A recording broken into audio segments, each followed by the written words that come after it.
تو یہ پہلی گزارش ہے، رزق کی وسعت کے لیے کیا کرنا چاہیے؟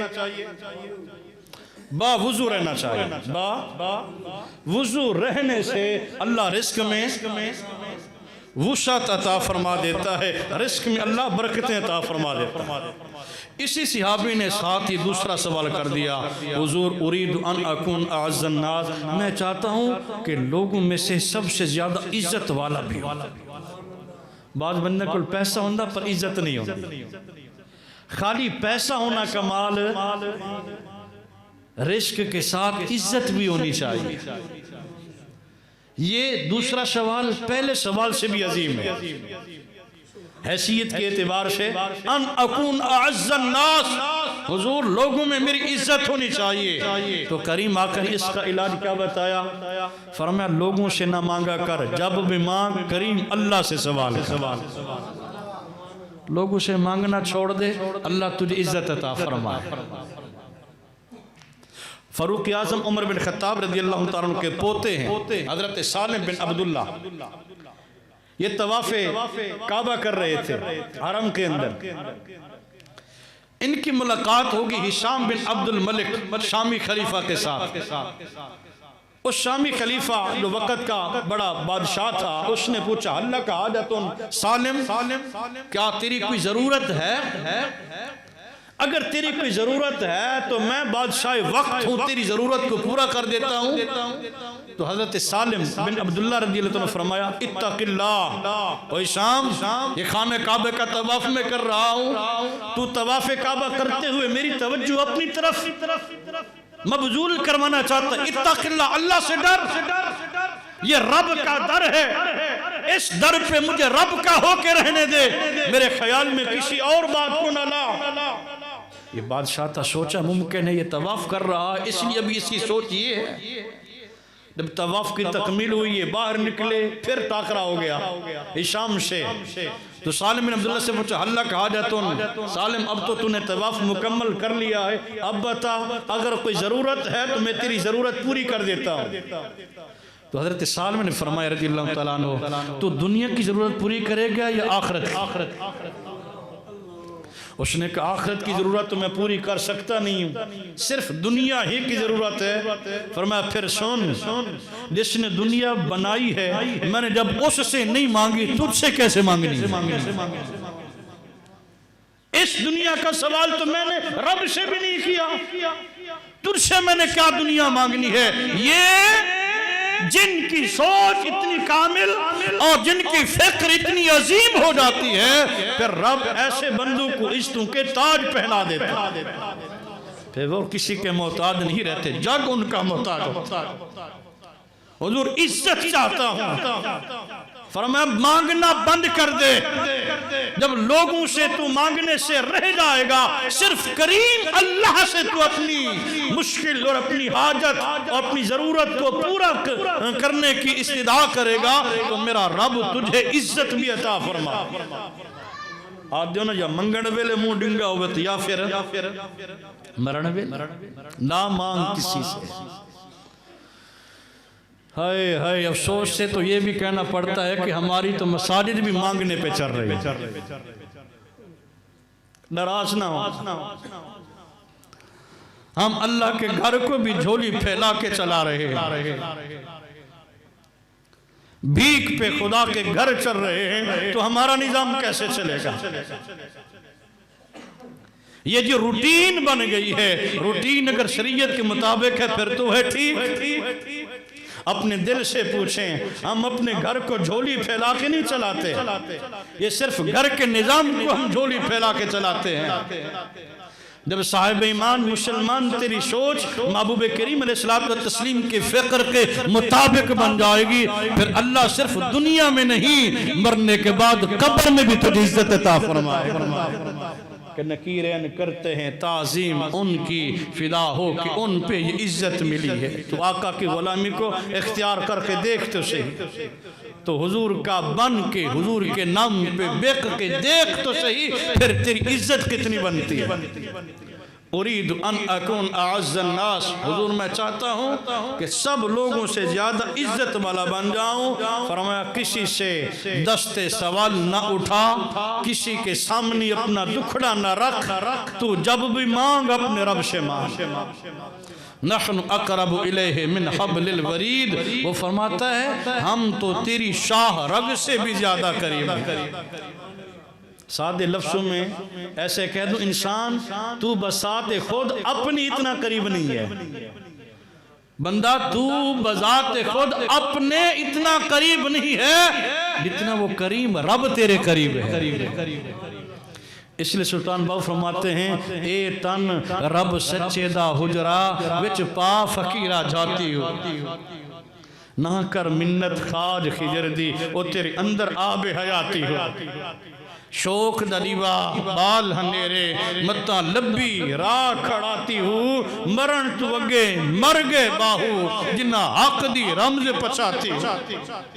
انسان اگر تو عزت کا طلبگار ہے، تو چاہتا ہے کہ تیری برادری کے اندر، تیرے معاشرے کے اندر، تیرے کلچر کے اندر تیرا مقام ہو، تو امام الانبیاء صلی اللہ علیہ وسلم کی تعلیمات پہ عمل کرنا ہوگا۔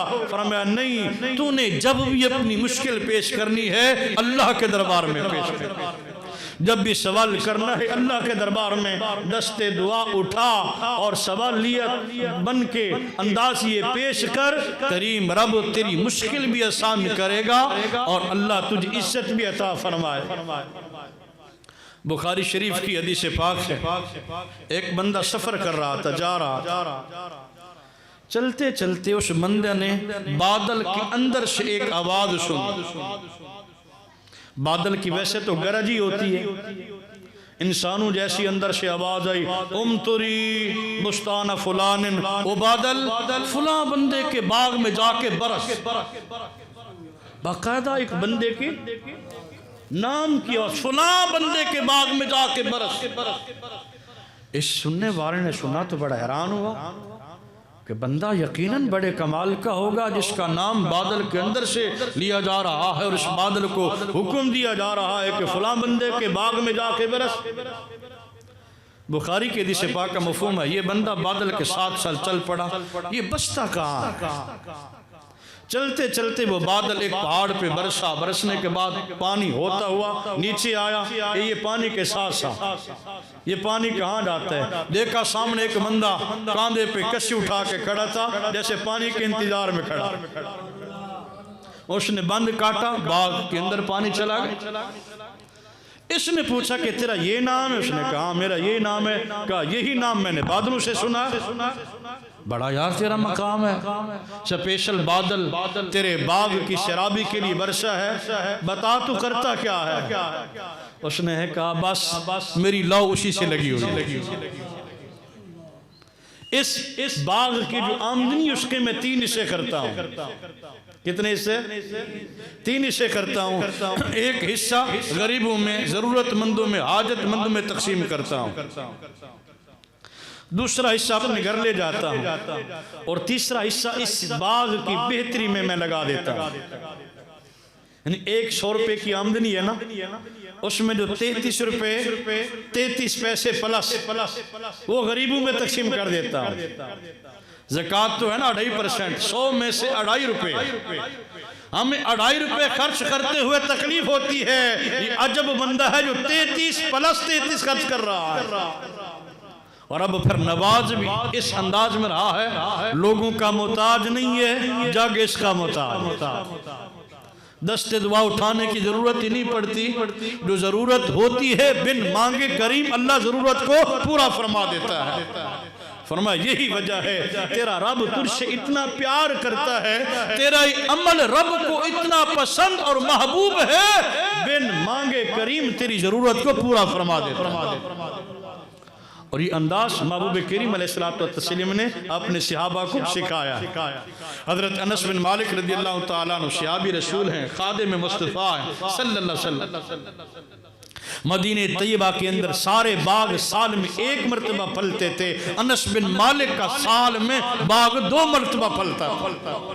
حضور دعا دیتی اللہ تیرے رزق کی برکت دے۔ ایسا وقت آیا قات سالی ہوئی، خشک سالی ہوئی، بارشیں بند ہو گئیں، ان کا غلام دوڑتا ہوا انس جی قات سالی پڑ گئی، بارش نہ ہوئی تو باغ خشک ہو جائے گا، آمدنی کا جو سلسلہ ہے وہ منقطع ہو جائے گا، پریشانی کا باعث بنے۔ اچھا مجھے وضو کروا۔ انس بن مالک رضی اللہ عنہ وضو فرمایا، وضو فرمانے کے بعد فوراً مصلی پہ 2 رکعت نماز نفل پڑھی، فرمایا دیکھ کہیں سے بادل نظر آ رہا، انہیں سجدے کھبے بیٹھا، حضور کو نہ 2 رکعت مزید پڑھی، فرمایا آپ دیکھ، نہیں حضور بادل نہیں ہے، 2 رکعت مزید پڑھی، 6 رکعتوں کے بعد فرمایا آپ دیکھ، میں کہا دور سے بادل کا چھوٹا سا ٹکڑا نظر آ رہا، 2 رکعتیں پھر ادا کی تو بارش برسے۔ یہ ڈائریکٹ خدا سے مانگنے کا انداز حضور نے غلاموں کو سکھا۔ سلام پھرنے کے بعد فرمایا جا کے دیکھ تو یہ بارش کہاں تک برسی ہے۔ انس بن مالک رضی اللہ عنہ کا غلام جا کے چکر لگاتا ہے، دیکھتا ہے، آ کے واپس آ کے بتاتا ہے، انتہائی حیران ہے، عرض کی کیا ہوا؟ پوچھا کیا ہوا؟ عرض کی حضور بارش صرف ہمارے باغ میں، باغ کی 4 دیواری کے باہر ایک قطرہ بھی نہیں ہے۔ فرمایا جب مانگی ہم نے ہے، کریم رب نے دی بھی ہمیں، ضرورت ہمیں تھی، سجدہ ہم نے کیا ہے، جبین نیاز کو جب ہم نے جھکایا ہے تو کریم نے ضرورت بھی ہماری پوری فرما دی۔ یہ صحابی رسول کا ہی عرض کرنا، ارید ان اکون اعز الناس، حضور مجھے وہ تعلیم دیں، مجھے وہ عمل ارشاد فرمائیں جس کی وجہ سے سب سے زیادہ میں عزت والا بن جاؤں۔ تو امام الانبیاء نے ارشاد فرمایا لوگوں سے سوال کرنا بند کر، لوگوں سے سوال نہیں کرنا، جب بھی مانگنا ہے تو رب سے ہی مانگنا ہے، وہ انج بھی نہیں منگنا کہ ہاتھ اٹھے ہونتے سوچ کے نہیں ہو رہا، زبان تے ربنا آتنا فی الدنیا حسنہ ہوئے تے دماغ جڑا ہے وہ کہیں اور جمع تفریق پیا کر دو، نہیں، دل بھی ادھر ہو، دماغ بھی ادھر ہو، فکر بھی جو ہو، توجہ بھی ادھر ہو۔ جب تو توجہ کے ساتھ خشوع خضوع کے ساتھ کریم اللہ کے دربار میں دعا مانگے گا، رب تیری دعا کو کسی صورت میں رائے گا۔ پھر آپ میں سے اب بھی کوئی بیٹھے بیٹھے سوچ رہا ہوگا دعائیں تو میں بھی بڑی مانگتا ہوں، رہ کے رب قبول کرتا ہی نہیں ہے۔ بعض بندے ایسے کہتے ہیں جب قبول ہوتی ہے نا کہ رب اودی سن لے، رب اودی، یہ جملہ بڑا خطرناک، رب اودی ہون سنی پہلے نہیں سی سنی، وہ تو ہر وقت سنتا ہے۔ وَمَا تَسْقُطُ مِنْ وَرَقَةٍ إِلَّا يَعْلَمُهَا، رات کے اندھیرے میں اگر جنگل و بیابان کا درخت کا پتا بھی حرکت کرتا ہے، گرتا ہے تو رب اس کی حرکت کو بھی جانتا ہے۔ رب بڑی ماں پڑی، بابا قائد اعظم آ جاوے تو ہون ماں پڑی ہے رب نے، اس تو پہلے رب نے ماں چھوڑی ہوئی سی، سوچ تو صحیح تو رب کے بارے میں سوچ کیا رکھتا ہے؟ رب ہون سن لئی، نانا جو اب سنے وہ رب نہیں ہے، جو ہر انداز میں ہر مقام پہ ہر کسی کی ہر وقت سنے اس کو ہم رب کہتے ہیں۔ ایک ہے سامع، دوسرا ہے سمیع، بات کو سمجھنا لغت کے اعتبار سے بھی، صرف و نحو کے اعتبار سے ہم سارے سامع ہیں، تھوڑا جہاں دور ہوئی ہے تو پھر نہیں سن سکتے۔ سامع کا مطلب ہے صرف سننے والا، اللہ سامع نہیں ہے۔ قرآن کے اندر فرمایا انہو هو السمیع، وہ سمیع ہے، وہ ہر انداز میں لاکھوں کروڑ اربوں غیر متناہی افراد کی بیک وقت سب کی ایک ہی آن میں جو سنے اس کو رب کہا جاتا ہے۔ جو کبھی سنے کبھی نہ سنے وہ سامع ہے۔ بندہ سویا ہوا ہوتا ہے، سننے کی صلاحیت ہوتی ہے لیکن سن نہیں رہا ہوتا، دور ہوتا ہے، سننے کی صلاحیت ہوتی ہے، سن نہیں سکتا، اس لیے سامع ہے۔ اللہ سامع نہیں ہے بلکہ اللہ سمیع ہے، ہر وقت ہر کسی کی ہر مقام سے سننے والے کو رب کہا جاتا ہے۔ تو یہ کہنا کہ ہون رب سن لئی، یہ جملہ اللہ دی شایع نشان ہے تے آئندہ سانو یہ بولنا بھی رب باں پھڑ لئی، اے بھی گل اللہ دی شایان شان۔ اب آئیں اپنے مقصد کی طرف جو عرض کیا ہے، اب بھی شاید کوئی سوچ رہا ہو دعاواں تے بڑیاں منگیاں نے، پتہ نہیں پر رب سنی یہ نہیں، اللہ نے قبول نہیں فرمائی۔ آقا کا فرمان ہے جو تم ہاتھ اٹھاتے ہو نا دعا مانگتے ہو، اس کے 3 مقصد کم از کم ضرور ہوتے ہیں۔ کتنے مقصد؟ پہلا تو یہ یاد ہو جو دعا آپ مانگ رہے ہیں اللہ فوراً عطا فرما۔ یہ نہ ہو جو آپ مانگ رہے ہیں رب عطا نہ کرے تو پھر بھی فرمایا رائے گاں تمہاری دعا نہیں جاتی، رب اس دعا کی بدولت آنے والے وقت میں اللہ مصیبت کو ٹال دیتا ہے۔ جو مستقبل میں آنے والے وقت میں کوئی مصیبت، کوئی پریشانی، کوئی امتحان آنے والا ہوتا ہے، مومن تیرے اٹھے ہوئے ہاتھ اور تیری کھلنے والی زبان رائے گاہ نہیں گئی۔ جو تو نے مانگا کریم رب کو منظور نہیں تھا، عطا کرنا نہیں کیا، لیکن زائد دعا نہیں گئی، مستقبل میں آنے والی مصیبت سے رب نے تجھے نجات عطا فرمایا۔ نہ مانگا ہوا ملے نہ مصیبت ٹلے، فرمایا آنے والا ہے وہ دن جس دن ہم نے تم سب سے ملاقات کرنی ہے۔ قیامت کے دن اللہ دعاؤں کا ثمرہ ضرور عطا فرمائے، اللہ دعاؤں کا اجر ضرور عطا فرمائے گا۔ امام الانبیاء صلی اللہ علیہ وسلم نے صاف فرمایا جب رب دعاؤں کا اجر دے گا نا، دعاؤں کا صلہ عطا فرمائے گا، پھر بندہ اس ٹائم سوچے گا کہ کاش دنیا میں میری ایک دعا بھی قبول نہ ہوتی۔ اور تے کدی کدی قبول نہ ہوئے تے پریشان ہو جاتا نا، کبھی کبھی پریشانی آئے تو مانگے تو پھر یہ گھبرا جاتا ہے، نا امید ہو جاتا ہے، پریشان ہو جاتا ہے۔ قیامت والے دن جب کریم دعاؤں کا صلہ عطا فرمائے گا، اور کچھ ایسے بھی ہیں اس ترقی کے دور میں جو کہتے ہیں کہ رب سے بھی اب نہ مانگو، میں اس طرف نہیں جانا چاہتا۔ یہی وہ ذات ہے جس سے بندہ جتنا مانگے نا وہ اور زیادہ خوش ہوتا ہے، اور رات کو جتنا دیر سے مانگے تو اس کی رحمت اور زیادہ نصیب ہو جاتی ہے، کیونکہ اس کی شان ہے لا تأخذہ سنۃ ولا، اس کو نیند تو دور کی بات ہے اس کو اونگ بھی نہیں آتی۔ اس لیے محبوب کریم علیہ السلام کے دربار میں صحابی رسول کا یہ عرض کرنا ارید ان اکون اعز الناس، حضور میں چاہتا ہوں کہ میں لوگوں میں سے عزت والا بن جاؤں۔ فرمایا صرف اللہ سے مانگنے والا بن جا، میں رب کا نبی ضمانت دیتا ہوں میرا رب تجھے اس لیے عطا فرمائے۔ ہارون الرشید بادشاہ گزرا ہے، ملکہ زبیدہ کا خامن، وہ حج کرنے گئے تو دیکھا ایک بندہ خانہ کعبہ کے بالکل پاس دعا مانگ رہا تھا، آنکھوں سے نوینت، اللہ سے امین وکھان دے، اللہ سے امین وکھان دے۔ دوسرے سال گئے وہی بندہ نوینت، پھر دعا مانگ رہا تھا۔ تیسرے سال 7 سال مسلسل اس بندے کو یہ دیکھتے رہے، ایک ہی دعا مانگ رہا ہے، اللہ آنکھیں عطا فرمائے۔ ان کو بڑی حیرانگی بھی ہوئی، اور ساتھ جو بادشاہی خون تھا وہ بھی گرم ہوا۔ 7 سال تو منگدا پہ تھے، حالی بھی نہیں لبے۔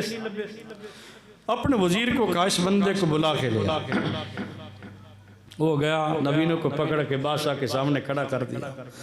ہارون الرشید نے اس بندے کے کاندھے پہ ایسے ہاتھ رکھا اور جھٹکا دیا، کہا ہارون الرشید ہوں، تیرے سامنے کھڑا ہوں، 7 سال ہو گئے ہیں تجھے میں دیکھ رہا ہوں دعا مانگ رہا ہے، تجھے آنکھیں نہیں مل رہی، میں طواف شروع کر رہا ہوں، طواف میرے ختم ہونے تک اگر تجھے آنکھیں نہ ملی تو میں تیرا سر قلم کروا دوں۔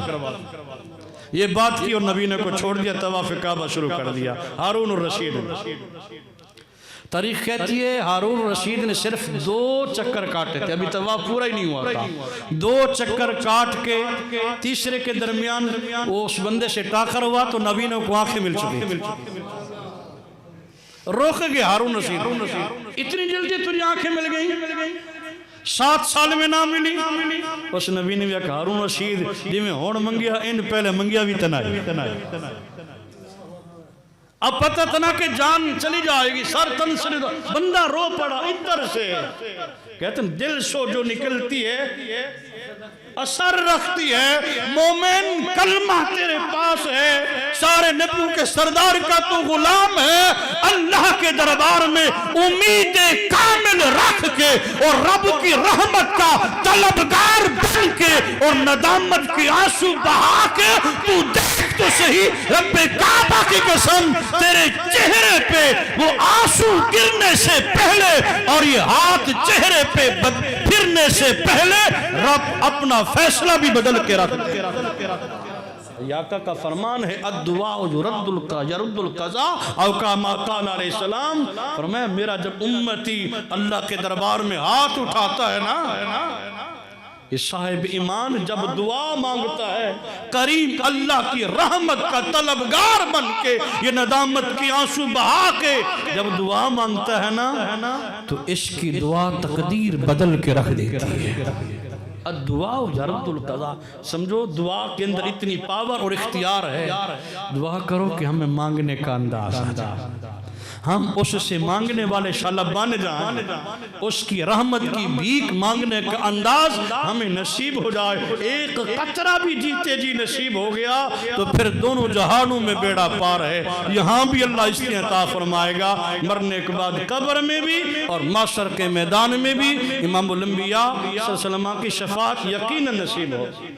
حضور عزت چاہتا ہوں، فرمایا لوگوں سے مانگنا۔ یہ 6 سوال تھے سیابی کے، 2 صرف عرض کیے ہیں، یقیناً اگلے جمعے اللہ کرے کہ 4 مزید ہو جائیں۔ یار زندہ صحبت باقی، وما علیہ الا البلاغ۔